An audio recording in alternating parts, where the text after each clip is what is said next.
Ақан Сатаев деген мысалы бір киносы бітпей жатып екінші кино бастап жатыр. Ол не болды? Оның бір киносын мен ұнатпаймын. Бір киносын ең болмаса. Ақан Сатаевтың ба? Ақан Сатаевтың мысалы.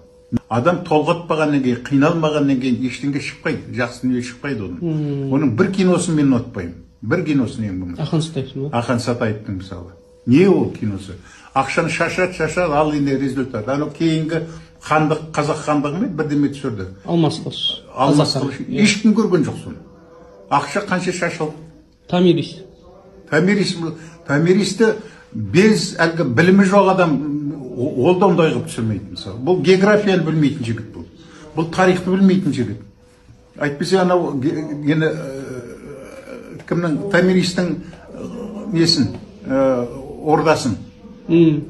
Ол деген алтыннан атталған күміспен күптелген сондай болу керек. Ол екі кашарды біріктіргенде ортасына мынандай арқа жасап, соған Томиристің базы. Ол деген төл алтыннан болған Томиристің. Анау кім, ана патша Кир патшасы. Оның да ставкасы қандай болған мысалы. Ал енді мынаның тілі не? Тілсіз кино болмайды. Ол түсірген киносында не тіл жоқ. Қандай тіл екен адам ұқпайды. Мен түрік жігіті, Әзербайжан жігітін ертіп бардым, Арман кинотеатрына. Көріңдерші.